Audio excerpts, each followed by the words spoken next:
There's a lot going on in Leo. This is predominantly a feminine constellation. And we know this because this star right here, which is now Regulus, the king star, was originally Inanna or Ishtar, who was the goddess of love, beauty, fertility, sexuality. And later on, her warlike traits really became more dominant, but she was powerful. And this lion represents her more aggressive feminine traits, especially her beauty, her fertility, and her sexuality. While she's concentrated right in here in the breast of the lion, this lion in particular, which represents not just her, and she was called the Lioness of Heaven, it was also representative of her battle mount, and its roar was said to be terrifying and make grown men run away in terror. On a masculine side, we also have the lion representing the god of war, death, and pestilence, Nergal, who is embodied in the planet Mars. And an Ishtar is also embodied in the planet Venus. Nergal, or Era as he was known in Babylon, was very sensitive. It was very easy to goad him into things that he wouldn't have otherwise done. He was happy to sit and enjoy life and feast, but if you said the right things, you could pretty much get him to do anything that you wanted to. He was very sensitive, very mutable, and as a warrior, he was unmatched. So again, whether we're looking at the masculine or feminine aspects of this lion, we're looking at emotional sensitivity in the more aggressive sexual nature of the lion.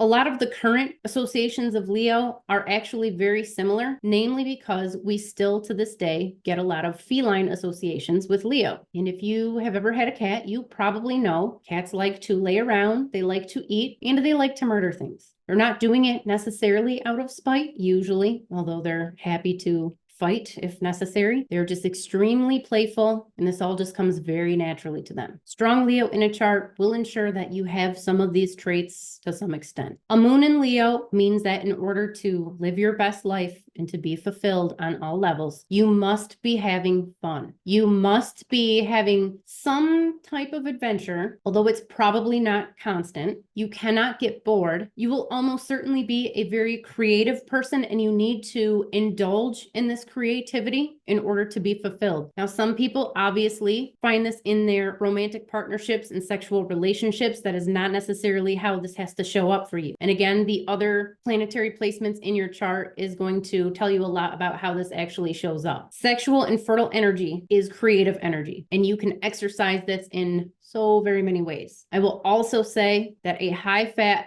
high-protein diet is probably going to help you out quite a bit. Now, if your moon is conjunct with Regulus, this is like having a Venus-moon conjunction, in which case we are going to be emphasizing the feminine aspects of Leo, as well as the empathic ability of Leo. So this becomes not just emotional sensitivity, but higher emotional sensitivity related to the heart. A moon-Regulus conjunction and also moon anywhere in Leo is a really good soulmate indicator, as well as a twin flame indicator.